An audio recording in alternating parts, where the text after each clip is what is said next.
Hey, what's up, everybody? This is DJ Keo, and today we are talking DJ surveys. But before I get into that, please like and subscribe, leave a comment below, help a boy out with the algorithm. I think I got this thing down packed, whatever I want to say at the beginning. And you know what? Uh, Thank you for all the people who bought shirts this year. That's amazing. I am super thankful for everybody who supports the channel that way. And if you are absolutely dead broke, you can let the ads play and support the channel that way. So, all right, you know what? I appreciate everybody who comes to the channel and watches this stuff. I read all of the comments. Sometimes I like them, sometimes I don't. But I am reading everything, though. I will say that I read everything. All right. Let's get into it. So every year, Phil over at Digital DJ Tips does a survey, and I think I'm probably the most excited about the survey every year, next to probably Phil. Uh, I love this thing. I'm a nerd. I love drilling down into this thing, getting to the heart of the matter. Like I want to know when I'm watching a movie who the second grip is that set up the lights, and who's holding the boom, or like that's how nerdy I get about things that I like. And DJing is something I like, so I'm absolutely fascinated with this thing. So I've been planning to make a video about the survey for the longest time and kept putting it off because I wasn't sure exactly what I wanted to say or how I wanted to present it. But Phil's released it, and I think now is as good as time as ever to talk about the survey. For some of the guys who've been watching the channel for the last couple months, I've used information from the survey for a couple of videos, notably my State of the Union addresses, when I talk about different DJ companies and my thoughts about how their year went, the highs and lows for the company, and where I think it's going. I like doing those. It takes a lot of research. I know it looks like I'm just rambling and talking about whatever, but it takes a lot of research. I try and dig down and find out all the gear that came out for the year. You know how well that stuff was well received. If they had issues, I go down into what the fans and the users think about this stuff, and I kind of make my assessment. And I sprinkle my own biases into it too as well. But uh, the goal of the State of the Union is to be more as a outside objective person who can speak freely about these companies or whatever without. And it's one of the reasons why I don't do official reviews, because I kind of want to be free. So for any of the companies who do watch my videos, I will do a review on whatever gear that you're willing to send me, but I don't want to do it if I have to approve stuff first. So the other thing I watch is YouTube channels about photography. I love photography. I talked about before. I'm a mild to semi-pro photographer. I do portraits and that kind of thing, but I watch videos of people doing reviews on photography gear, and sometimes they're testing $3,000 and $4,000 cameras, but the people that I watch in particular that I care about are the people who don't have to get approval from the companies to say whatever they want to say. And that's kind of one of the reasons that rather than do a review, because a lot of these guys, when they're doing reviews, they got to get permission to say stuff. And they can't really speak from the heart, and they can't really to knock it or say things that they don't like, or they got to get permission, or just when you get the access, you kind of give up stuff. And so this is one of the reasons why I like the survey, and I kind of prefer doing a first look and a hot take about gear versus an actual review. Just so I can give you my natural thoughts and ideas about stuff. And I do get my hands on this stuff after the fact, but I like to see when it matches up with my first thoughts. And I would say for the most part it does. Occasionally I'll say if I've been wrong about something. I have videos like that I said, I was wrong about it. But generally I like the hot take, and I like to be unencumbered. So and is a rambly way to get around to the survey. So let's talk about this survey. Phil's been doing this survey for a couple years now. The things that I love most about the survey is that this is fan driven by you, the people who watch my type of YouTube videos and that kind of stuff, the community as a whole.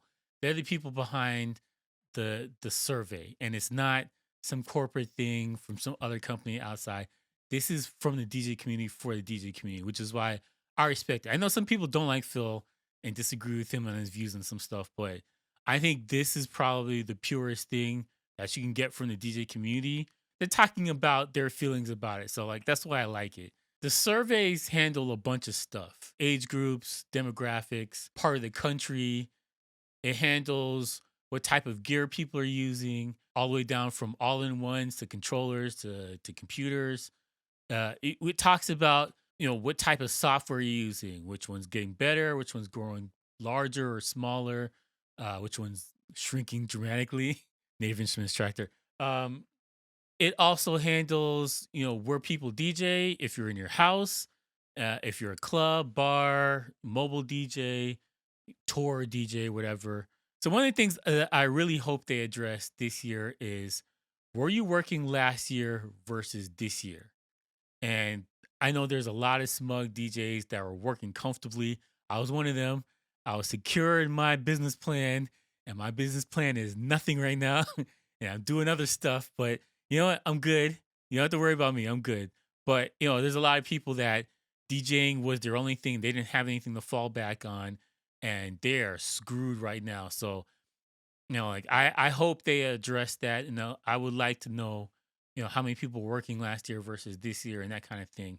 I did a poll on my YouTube channel, which I highly suggest you subscribe and go to the community section on my YouTube channel, because I throw polls up there and I do kind of all kind of stuff up there. And I asked this year how many people are doing a New Year's party, and that number is shockingly low. I think we're up to almost 40 people have. So I think, please stop what you're doing, click over to the community channel, and if you haven't answered this thing yet, I'll probably leave a link in the thing. If you have not answered this question yet, please answer the question, because I am very fascinated to see. I've been doing New Year's parties straight. I would say for the last 11 years straight, I've been doing New Year's parties. And this is my first year off in over a decade where I'm not doing New Year's party this year. And it feels weird, because right about now, I would be going through all my Christmas parties, and then Christmas rolls around, and then I do my deep dive into my software, figure out what songs I played the most, which songs are most popular, work on my charts, work on my playlist, and that kind of stuff, figure out what my song of the year is. And I'm not doing any of that this year, which I probably should do just out of habit. But I'm kind of curious what everybody's routine is for when they do your New Year's parties too, on top of that. So we have a lot of stuff to talk about below. Talk about the survey, talk about, are you doing a New Year's party, and what your routine is. And I may do a longer video about that. Let me know if you guys want to see me do a longer video about my breakdown for what I do to plan a party like that. Uh, I think probably the most important thing, and it's the least important thing at the same time, is the song I play after I do that stupid New Year's song. I do the Mariah Carey New Year's song for some reason. People seem to like it. I hate it. I hate it. I basically go like this every time I play it, just out of spite. But people like it. I don't know why. People come to my parties like it's I whatever. But yeah, I the next song that you play for the New Year's thing, I think that should be in the survey too. I don't know what song of the year was for 2020. I honestly don't know. It's been an awfully off year. A lot of people didn't put out songs, and I think a lot of people held back albums and stuff like that just because they couldn't tour. The thing that people don't understand is, really, artists make most of their money from touring, not putting out music. And so if you throw out an album now, or you throw out a big single and you have a hit, and then you go tour next year after nobody cares about your hit, that is a loss. And so a lot of people sat on their music all year.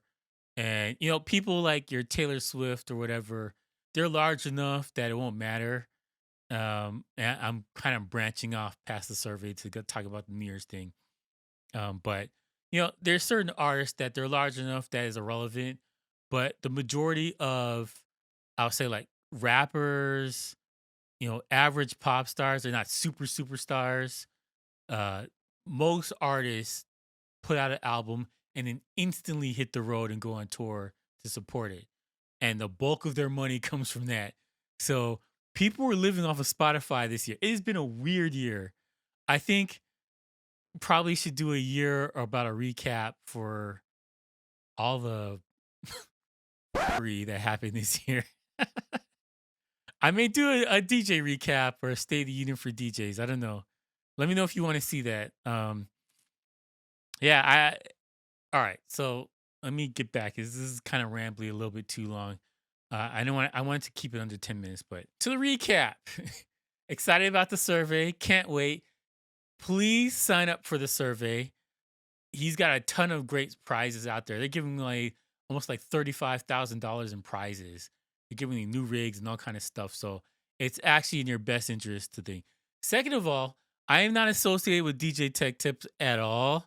I know some people in the community do not like Phil for whatever reason. So, to that I say that's cool. I like Phil's channel, but I get it if you guys don't like him, whatever. But I think it's good for the community if we sign up and we share this kind of thing, so it gets a more accurate reading about how large the community is and what they're doing. It's important for us. I think overall as a community, like being informed is good business. There's a lot of businesses that for DJs, a lot of DJs don't even know how many DJs are in the city, how many people are working in nightclubs, how many people have bars, how many bars there are. Like there's information that most people do not know. And so some cities could be oversaturated DJs, other cities could be bare bones. The point is that I think DJs need information. We need information outside of this DJ gear is cool. This one's got a knob on it. This one's got a slip mat, whatever. Like that information is fine for when you're buying gear. Outside of buying gear, a lot of DJs are flying blind. This is one of those jobs where networking is vital and we don't do any of it. And so this is why I did the last video about we're toxic and we gotta start networking, talking to each other. And I'm just like, I've been in corporate stuff. I've done business. And in every other business, you need to friggin' know what's going on in your business. DJs have no clue. We don't know. You could be next door to the biggest DJ in your city and you probably wouldn't even know it because we don't talk to each other. We're close knit and off, or just I don't know. I don't know what the term is, but we don't talk to each other and we don't get information. And this is why I am pushing this damn survey down everybody's throat. Do the damn survey, all right? It is useful information. Even if doesn't help you about your gear, whatever, it's good to know how many people around the world are paying attention. It's good to know how many people are in your area, in your country, whatever. Like whatever. We need information. We need data. Hard data. Especially in 2021. Because we're going to be endangered species, and the more information we have, the better it's going to be for us to build our businesses back up from literal scratch. From the ash heap of history, we're going to have to build our businesses up, and the more information, the better. Okay, I'm done. I'm done preaching. I have a pulpit and a Bible. My Bible would be like a stack of vinyl. I don't know what it would be. But the point is I'm done preaching. I am done preaching. Information. We need to gather information. All right. I'm done. Anyways, thank you for watching. I appreciate everybody who watches the channel, everybody who likes the videos, everybody who comments. Even if you disagree, I appreciate you too, that you spent the time to say, yo, this dude is stupid. He doesn't know what the hell he's talking about. I appreciate all that, all right? So anyways, thank you for watching. Please like and subscribe. And peace out, bitches.